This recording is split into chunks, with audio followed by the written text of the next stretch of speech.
बहुत पहले एक किंगडम था, प्रागज्योतिष।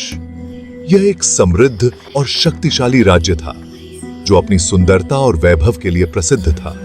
यहाँ के लोग खुशहाल और समृद्ध जीवन जीते थे, लेकिन उनकी खुशियों पर एक काले बादल ने छा लिया। यहाँ नरकासुर नाम का एक बहुत ही बुरा राक्षस राज करता था। नरकासुर का चेहरा हमेशा क्रोध और घृणा से भरा रहता था। उसकी आंखों में एक अजीब सी चमक थी जो किसी भी इंसान को डराने के लिए काफी थी। वो भूमि देवी का बेटा था, लेकिन फिर भी वो बहुत ही जालिम था। नरकासुर ने अपनी मां की शिक्षाओं को नजरअंदाज कर दिया और अपने रास्ते पर चल पड़ा। उसने अपने चारों ओर आतंक का साम्राज्य खड़ा कर लिया था। तीनों लोकों में उसका खौफ था। नरकासुर का नाम सुनते ही लोग कांप उठते थे। देवता, इंसान और ऋषि सब उसके अत्याचारों से परेशान थे। उसकी क्रूरता की कहानियां हर जगह फैल चुकी थी। देवता, इंसान और ऋषि सब उसके अत्याचारों से परेशान थे। लोग दिन रात भगवान से प्रार्थना करते थे कि कोई उन्हें इस राक्षस से बचाए। ऋषि अपनी तपस्या में लीन रहते थे, लेकिन उनके मन में भी नरकासुर का डर बसा हुआ था। नरकासुर ने अपनी ताकत से स्वर्ग पर हमला करके इंद्रदेव को हरा दिया था। उसकी शक्ति इतनी बढ़ गई थी कि उसने स्वर्ग के देवताओं को भी नहीं बख्शा। इंद्रदेव, जो देवताओं के राजा थे, भी उसकी ताकत के आगे झुक गए। उसने देवताओं की मां अदिति के कुंडल भी चुरा लिए थे और उन्हें अपने महल में कैद कर लिया था। अदिति, जो सभी देवताओं की मां थीं, उनकी सुरक्षा के लिए चिंतित थीं। नरकासुर ने उनके कुंडल चुराकर अपनी शक्ति का प्रदर्शन किया और उन्हें अपने महल में बंदी बना लिया। यह घटना देवताओं के लिए एक बड़ी चुनौती बन गई थी और सभी ने मिलकर इस राक्षस से निपटने का संकल्प लिया। नरकासुर यहीं नहीं रुका। उसने अपनी ताकत के नशे में आकर बहुत सारे राज्यों पर हमला करके 16,000 राजकुमारियों को किडनैप कर लिया था। इन राजकुमारियों को प्रागज्योतिष के अपने डरावने किले में कैद करके रखा था। वो सब नरकासुर के जुल्म से फ्री की उम्मीद छोड़ चुकी थीं।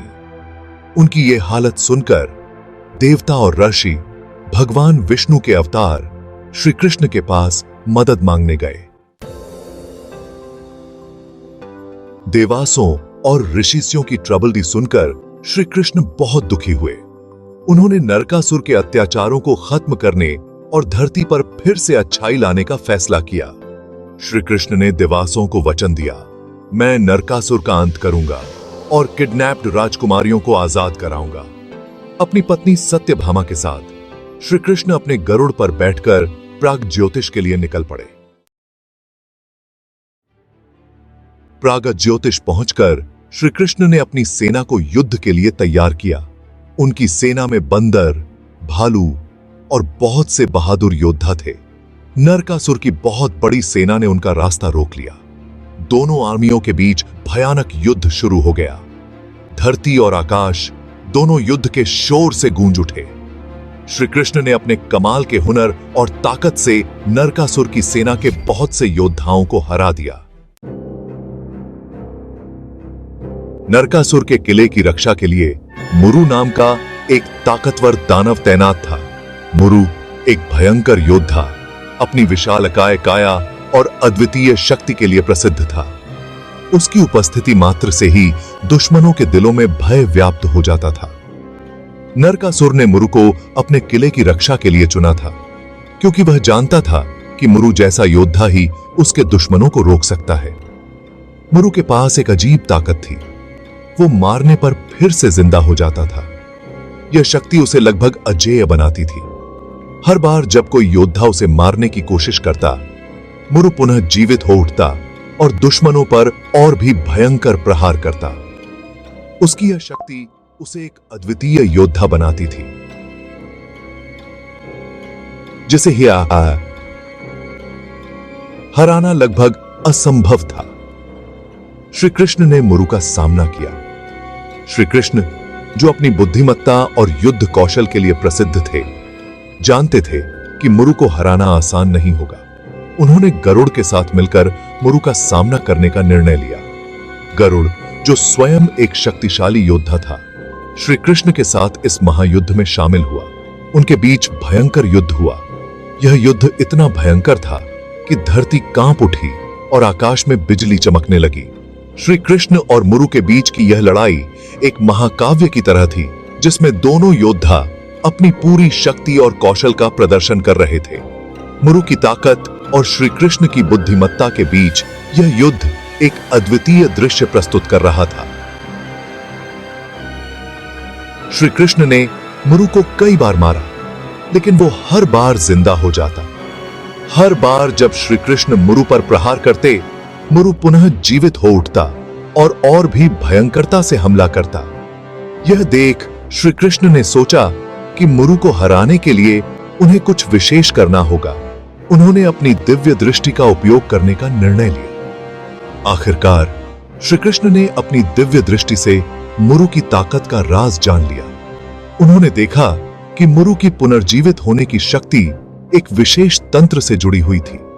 इस तंत्र को नष्ट किए बिना मुरु को हराना असंभव था। श्री कृष्ण ने अपनी दिव्य दृष्टि से इस तंत्र को खोज निकाला और उसे नष्ट करने का निर्णय लिया। उन्होंने मुरु को एक खास तीर से मारा, जिससे वो दोबारा जिंदा नहीं हो सका। यह तीर विशेष रूप से उस तंत्र को नष्ट करने के लिए बनाया गया था, जिससे मुरु पुनः जीवित हो जाता था।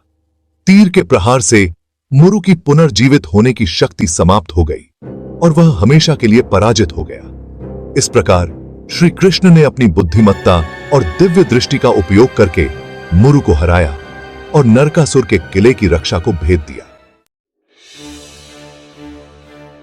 मुरु के मरने के बाद नरकासुर खुद युद्ध में कूद पड़ा। उसने जादुई शक्तियों का इस्तेमाल करके श्री कृष्ण को भ्रमित करने की कोशिश की। कभी वो मैनी फॉर्म्स धारण कर लेता तो कभी गायब हो जाता, लेकिन श्री कृष्ण उसकी चालों को समझ गए। उन्होंने अपने सुदर्शन चक्र से नरकासुर का जादू खत्म कर दिया। नरकासुर ने सत्यभामा का अपमान करने की कोशिश की। यह देखकर सत्यभामा को बहुत गुस्सा आया। उन्होंने श्री कृष्ण से कहा, हे नाथ, मुझे इस दुष्ट को मारने की आज्ञा दें। श्री कृष्ण ने सत्यभामा को नरकासुर पर वार करने की इजाजत दे दी, पर सिर्फ तक की नीक अम्यता थे। सत्यभामा ने अपने तीरों से नरकासुर पर हमला किया। आखिरकार श्री कृष्ण के सुदर्शन चक्र से नरकासुर मारा गया। नरकासुर के मरने से तीनों लोकों में खुशी फैल गई। देवासों ने फूलों की बारिश करके श्री कृष्ण और सत्यभामा का स्वागत किया। श्री कृष्ण ने 16,000 राजकुमारियों को आजाद कराया और उन्हें इज्जत के साथ उनके घर पहुंचाया। नरकासुर की हार की खुशी में हम हर साल दिवाली का त्योहार मनाते हैं। यह त्योहार न केवल रोशनी और खुशियों का पर्व है, बल्कि यह अच्छाई की बुराई पर जीत का प्रतीक भी है। हर साल जब हम अपने घरों को दियों और रंगोली से सजाते हैं, पटाखे जलाते हैं और मिठाइयां बांटते हैं, हम नरकासुर की हार और भगवान कृष्ण की विजय का जश्न मनाते हैं। यह त्योहार हमें याद दिलाता है कि सच्चाई और न्याय की हमेशा जीत होती है।